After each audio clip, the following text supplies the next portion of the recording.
নিছি একদম পাতলাও না আমার একদম ঘনও না। আচ্ছা বাবাটা ব্যালকনিতে এসে কোথায় শুয়ে কাট আইছে এজন্য এখন খাইতে চাচ্ছে না, আমি পুরো পা ব্যথা হয়ে। এই তো দেখেন ভাইয়া পুরো আমার পিঠা বানানো শেষ, পুরো এক গোল পিস করে নিব, একটা ব্যাটার বানিয়ে নিব। তো ব্যাটার এখন প্লেটে নিয়ে আসছি, বাচ্চাদেরকে দিব। আপনাদের আসসালামু আলাইকুম এভরিওয়ান, সবাই কেমন আছেন? আশা করছি সবাই ভালো আছেন, আমরাও আলহামদুলিল্লাহ ভালো আছি। অনেক ঠান্ডা আজকে বাহিরে, তো ঠান্ডার মধ্যে আপনাদের ভাইয়া বলতেছে আজকে যেহেতু এত ঠান্ডা তেলের পিঠা বানাও। আর ঠান্ডার মধ্যে তো পিঠা খেতে খুবই ভালো লাগে, আপনারা সবাই জানেন। ঠান্ডা ঠান্ডা ওয়েদারে পিঠা কার না ভালো লাগে, সবারই ভালো লাগে। আর আমি সবসময় ট্রাই করি, যতই বিদেশে থাকি যাই হোক, আমি সবসময় ট্রাই করি ঠান্ডার সময় আমার বাসার সবার পছন্দের পিঠাগুলো বানিয়ে খাওয়ানোর জন্য। তো অলরেডি অনেক টাইপের পিঠা বানিয়ে খাওয়ানো হয়ে গেছে আপনাদের ভাইয়াকে, আমার বাচ্চাদেরকে। তো আজকে বানাবো হচ্ছে তেলের পিঠা বা পোয়া পিঠা, যাই যেটা বলে থাকেন। তো আজকে তেলের পিঠা অথবা পোয়া পিঠা বানাবো। তো আজকে যে পিঠাটাই বানাবো আপনাদের সাথে শেয়ার করব। তো আমি তো বাসায় সামটাইমস পিঠা বানাই, সবসময় তো আর পিঠা বানানোর সময় পাই না। যখন একটু সময় পাই বা এনার্জি থাকে তখন বাসায় আমি বিভিন্ন ধরনের পিঠা বানিয়ে আমার বাসার সবাইকে খাওয়াতে পছন্দ করি। আবার সামটাইমস কিন্তু আমরা পিঠা কিনেও খেয়ে থাকি। আমাদের আমেরিকাতে বাংলাদেশে গ্লোসারি বলেন, বাংলাদেশি দোকানগুলো বলেন, বিভিন্ন ধরনের বাংলাদেশি পিঠা পাওয়া যায়। তো আমরা যখন বিভিন্ন বাংলাদেশি গ্লোসারিতে শপিং করতে যাই, বাজার করতে যাই, গ্লোসারি শপিং করতে যাই, তখন গিয়ে দেখি বিভিন্ন ধরনের বাংলাদেশি পিঠা ওরা সাজিয়ে রাখে সেল করার জন্য। তখন আমরা দোকানে জিজ্ঞেস করি যে আপনারা এই পিঠাগুলো কোথা থেকে আনেন। তখন ওরা বলে থাকে যে বাংলাদেশি আপুরা, বিভিন্ন আপুরা অনেক আইটেমের পিঠা বানিয়ে ওদের কাছে সেল করে। মানে আমাদের অনেক বাংলাদেশি আপুরা আছে যারা কিনা পিঠা বিক্রি করে হাজার ডলার এদেশে ইনকাম করে, যারা মনে করেন বিভিন্ন ধরনের পিঠা বানাইতে পারে বা এক একজনের এক একটা গুণ থাকে, বুঝতে পারতেছেন। তো অনেক আপুরে আছে যারা মজার পিঠা বানাইতে পারে, তারা কিন্তু আমেরিকাতে পিঠার বিজনেস করে। যেরকম ধরেন ওরা বাসায় অনেক ধরনের পিঠা বানায় বিভিন্ন বাঙালি দোকানগুলোতে ওরা এগুলা ডেলিভারি দিয়ে থাকে আর হাজার ডলার ইনকাম করে। তো এই কথাটা শুনে আমার তো খুবই ভালো লাগছে যে না, আমাদের বাংলাদেশি আপুরা বিভিন্নভাবে নিজেরা ইনকাম করতেছে, নিজেরা স্বাবলম্বী হইতেছে। আমার বিষয়টা শুনে খুবই ভালো লাগছে। একদিন একটা দোকানে আমরা জিজ্ঞেস করছিলাম যে আপনারা এই পিঠাগুলো কোথা থেকে আনেন। তো যাই হোক, আমরা জানতে পারলাম যে আমাদের বাংলাদেশি আপুরা বিভিন্ন ধরনের মজার পিঠা বানিয়ে সেল করে হাজার ডলার ইনকাম করতেছে। এটা আমারও শুনে খুব ভালো লাগছে। আর আমাদের জন্য ভালো যে আমরা যখনই বাংলাদেশি পিঠা খেতে মন চায়, আমরা যদি বাসায় বানানোর এনার্জি না থাকে বা সময় না পাই, তখন আমরা বাংলাদেশি গ্লোসারিগুলোতে গিয়ে দোকানে গিয়ে মজার পিঠা কিনে এনে খেয়ে ফেলতে পারি। আমাদের জন্য ভালো, বিষয়টা আমার খুবই ভালো লাগছে। তো যাই হোক, আপনাদের সাথে শেয়ার করে নিলাম যে আমাদের বাংলাদেশি আপুরা আমেরিকাতে পিঠা বানিয়ে বিক্রি করে হাজার ডলার ইনকাম করতেছে। এখন আমার সাথে সে কিচেনে যাবে, এই দেখেন ওর স্ক্যানারও আছে সুপার শপের। তো যাই হোক, এই যে আমি ব্যালকনি দিয়ে দেখাই আপনাদেরকে বাহিরের ওয়েদারটা। এই যে দেখেন বাহিরে কিন্তু আজকে আমাদের আইস পড়ছে, এই যে দেখতে পাচ্ছেন আইস অলরেডি পরিষ্কার করা হয়ে গেছে সবার বাসার সামনে দিয়ে। বাইরে এখন ঠান্ডা ওয়েদার, আইস পড়ছে যেহেতু, আর ঠান্ডা ওয়েদারের মধ্যেই কিন্তু পিঠা খেতে ভালো লাগে, তাই না? এই জন্য এখন পিঠা বানাবো। তো আমার সঙ্গে চলেন যা পিঠা বানাই। তো এই তো আমি কিচেনে অলরেডি চলে আসছি। তো এখানে আমি নিয়ে নিয়েছি চালের গুঁড়া, তারপর হচ্ছে ময়দা, তারপরে চিনি, আর হচ্ছে একটু বেকিং সোডা, অল্প একটু সল্ট। কারণ যখন আমি এই পিঠাটা বানাই তখন আমি চালের গুঁড়ার সাথে, শুকনো চালের গুঁড়ার সাথে একটু ময়দা ইউজ করি। কারণ ময়দাটা ইউজ করলে পিঠাটা অনেক সফট হয়, অনেক বেশি নরম হয়। তো এখানে আমি আবার বলতেছি কি নিছি। এখানে আমি নিছি চালের গুঁড়া, শুকনো চালের গুঁড়া, তারপরে নিছি হচ্ছে যে চালের গুঁড়া, তারপরে ময়দা, চিনি দিয়ে বানাবো আমি।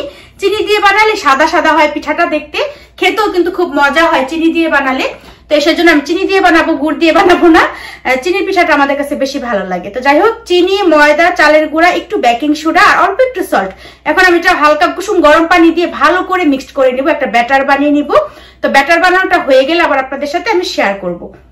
এই তো আমার অলরেডি এটা ব্যাটারটা বানানো শেষ। আমি এখন এই যে ব্যাটারটাই করার জন্য এখান থেকে স্পুন নিয়ে নিলাম। এই টাইপের স্পুন নিলে ভালো পিঠা বানানোর জন্য। এই তো আমি স্পুন নিয়ে নিলাম। আর এই যে ব্যাটারটা আমি এরকম থিকনেস রাখছি, যে আপনারা দেখলে বুঝতে পারবেন আমি কতটা থিকনেস রাখছি। এই যে আমি মানে মিষ্টি সবকিছু চেক করে নিছি, সবকিছু পারফেক্ট আছে। আর এই যে এখানে দেখতে পাচ্ছেন এটা কিন্তু লোহার কড়াই। এই লোহার কড়াইয়ের মধ্যে তেলের পিঠা বানাইতে হয়। লোহার কড়াইয়ের মধ্যে তেলের পিঠা বানাইলে পিঠা অনেক বেশি সুন্দর হয়, ফুলে যায়। আর এই কড়াইটা আমি বাংলাদেশি একটা দোকান থেকে কিনে নিয়ে আসছি, শুধু জাস্ট পিঠা বানানোর জন্য। আপনাদের ভাই আর আমি যাই এটা কিনে নিয়ে আসছি। তো এটার মধ্যে আমি সবসময় যতবারই পিঠা বানাই, তেলের পিঠা এটার মধ্যেই বানাই, খুবই সুন্দর হয় পিঠা। তো জানি না আজকে কেমন হবে, তো আপনাদের সাথে শেয়ার করবো যেরকমই হোক না কেন। তো আমি এখানে অয়েল একদম বেশি করে অয়েল দিয়ে দিয়েছি। অয়েলটা জাস্ট আগে গরম হোক, অয়েল গরম হয়ে যাওয়ার পর তারপর হচ্ছে আমি পিঠাটা বানানো স্টার্ট করব। তো ফার্স্ট আগে অয়েলটা গরম হয়ে নিক, তারপর আবার আপনাদের সাথে শেয়ার করব। আমার অয়েলটা মনে হয় গরম হয়ে গেছে, তো আমি একটা ফার্স্ট পিঠা দিয়ে দেখি যে কেমন হয়। সবাই দোয়া করবেন আমার পিঠাগুলো যেন অনেক সুন্দর হয়, বাসায় সবাই যেন মজা করে খেতে পারে। তো আমি সবসময় তেলের পিঠা বাসায় বানাই, মাশাআল্লাহ অনেক সুন্দর হয়। জানি না আজকে কিরকম হয়, তো একটা ফার্স্ট দেই বিসমিল্লাহ বলে দেখি কেমন হয়। অয়েলটা মনে হয় গরম হয়ে গেছে, তাই যেটা আমি স্পুন দিয়ে নিয়ে নিলাম, এই যে এভাবে করে বিসমিল্লাহ।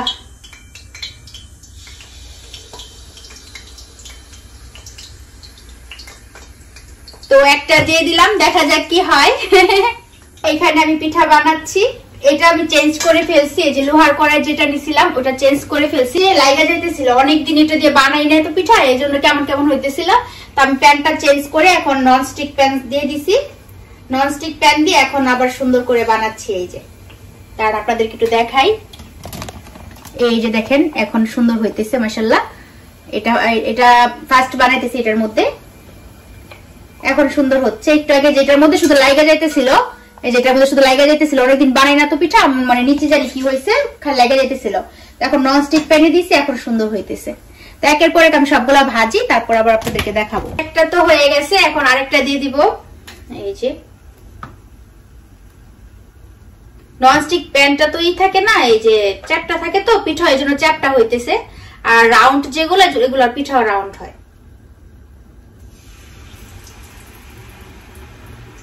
এই তো আরেকটা দিয়ে দিলাম। এইভাবে সবগুলো বানিয়ে নিতে হবে, কিছু করার নাই। এটা অনেকদিন রাখা ছিল তো প্যানটা নষ্ট হয়ে গেছে, মেবি নিচে দিয়ে লাগা যেতেছিল। তো এখন ননস্টিক প্যান তো চ্যাপটা থাকে, এই জন্য পিঠাগুলো চ্যাপটা হইতেছে, বাট সুন্দর হইতেছে। আর এটার মধ্যে নিচে লাগা যাইতেছিল, বারবার নিচে লাগা যাইতেছিল পিঠা। আর এটার মধ্যে দেখেন এই যে মাশাআল্লাহ দেওয়ার সঙ্গে সঙ্গে কিভাবে ফুলে গেছে, দেখছেন? এই যে মাশাআল্লাহ, এই যে এটার মধ্যে খুব সুন্দর হইতেছে মাশাআল্লাহ। এই যে দেখেন দেওয়ার সঙ্গে সঙ্গে ফুলে গেছে। এই যে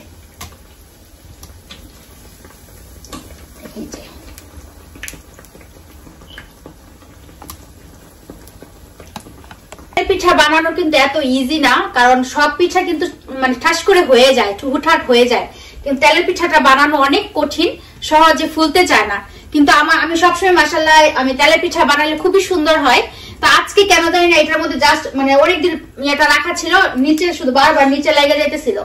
তারপর আমি এখন এটা চেঞ্জ করে দিছি, এখন সুন্দর হইতেছে। এটার মধ্যে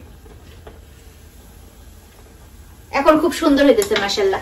আর ব্যাটারটা দেখেন আমি কত সুন্দর করে গুলাই নিছি, একদম পাতলাও না আবার একদম ঘনও না। এই যে ব্যাটারের থিকনেসটা দেখেন কত সুন্দর।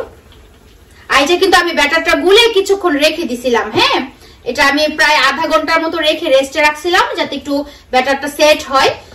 রেস্ট রাখার কারণে আরো সুন্দর হয়েছে। যে কুচানো নারকেল ছিল, এটার মধ্যে দিলে ভালো লাগতো, বাট আমি আজকে দেই নাই, আজকে নারকেল দেই নাই। নারকেল দিলে আমার কাছে কেন জানি না তেলের পিঠা খেতে ভালো লাগে না, এই জন্য আমি নারকেলটা দেই নাই। এই যে নারকেল ছাড়াই ফুলকো ফুলকো হইতেছে মাশাআল্লাহ। তো এই তো এখন আরেকটা দিয়ে দিব। এখন একের পর এক শুধু দিয়ে দিব। আর এরকম একটা স্পুন নিয়ে নিবেন, তাহলে পিঠা অনেক সুন্দর হয়।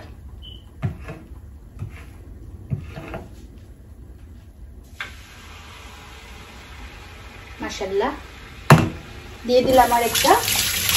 1 2 3 3 3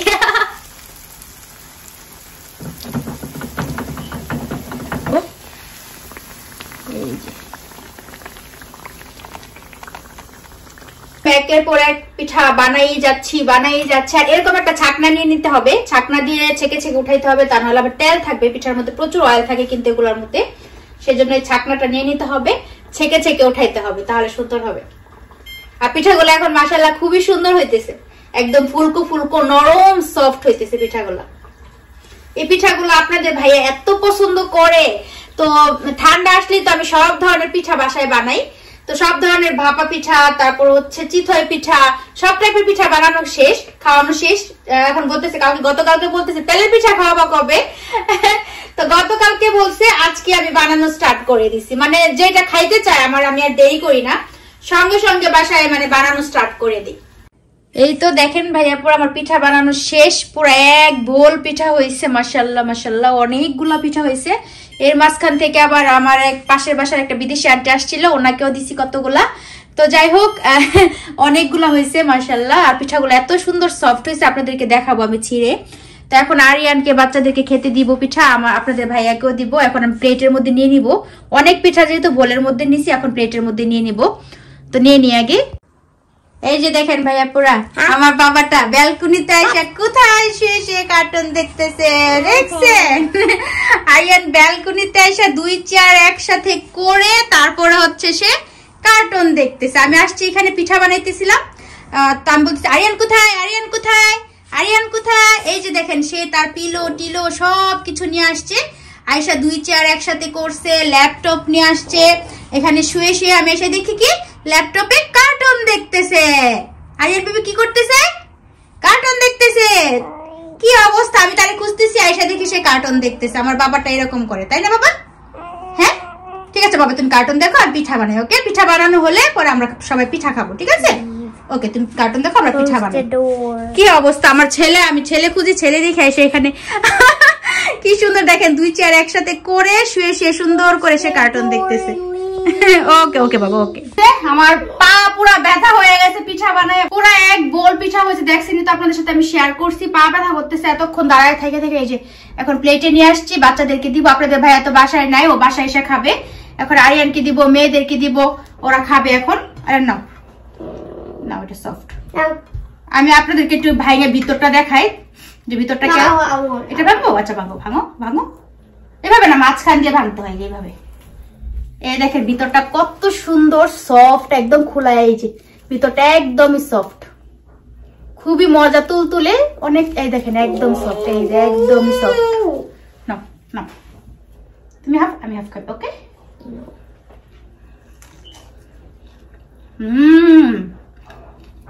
অনেক মজা হয়েছে, সফট, তারপর মিষ্টি টিষ্টি একদম পারফেক্ট।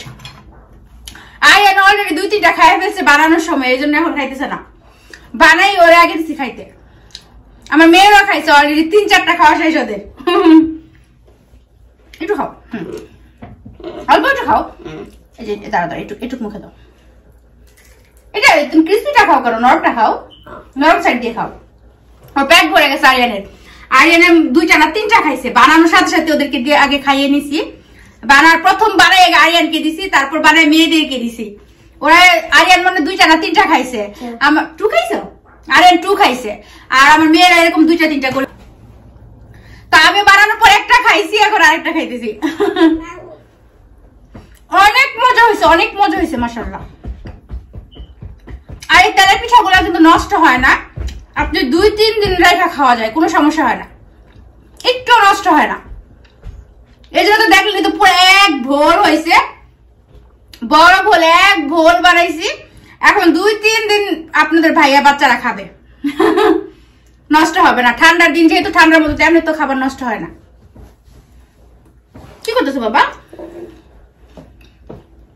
কে কে পিঠা খাবেন চলে আসেন আমাদের বাসায়। অনেক পিঠা বানাইছি, দেখছিনি তো। আর পিঠাগুলো এত মজা হয়েছে মাশাআল্লাহ, এত সফট, তুলতুলা, একদম একদম তুলতুলা, মজা। আমি সবসময় বাসায় পিঠা বানাই। ঠান্ডার সিজন আসলে আমি বিভিন্ন আইটেমের পিঠা বানাই। তো আরো অনেক অনেক পিঠা বানানোর ভিডিও আমি বানাই রাখছি, আপনাদের সাথে শেয়ার করা হয় না, এখনো শেয়ার করবো আস্তে আস্তে। এডিটিং করার সাথে আপনাদের সাথে আবার অনেক ভিডিও শেয়ার করা হয় না। অনেক ধরনের পিঠা বানাইছি আরো, তো ওইগুলো আস্তে আস্তে আপনাদের সাথে এডিটিং করে শেয়ার করবো। এতদিন এডিটিং করিও নাই, ছাড়িও নাই।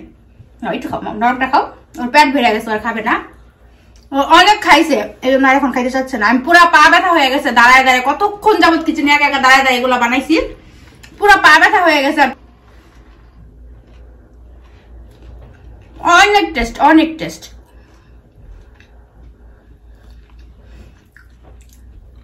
এই তো আপনাদেরকে দেখাই দিলাম, রিভিউ দিলাম যে পিঠাগুলা কেমন হয়েছে, তাই না রে?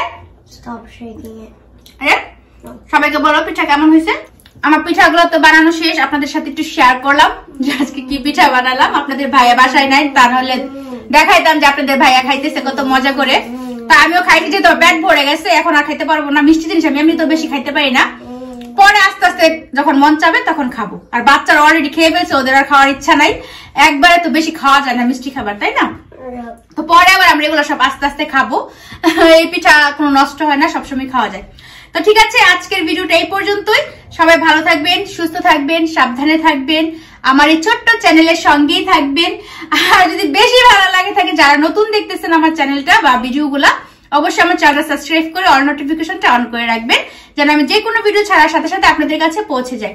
তো thank you for watching, bye bye. দেখা হবে আবার নেক্সট ভিডিওতে। আল্লাহ হাফেজ, আসসালামু আলাইকুম। আর বাবা বলে দাও বাই, এভাবে বলো বাই বাই।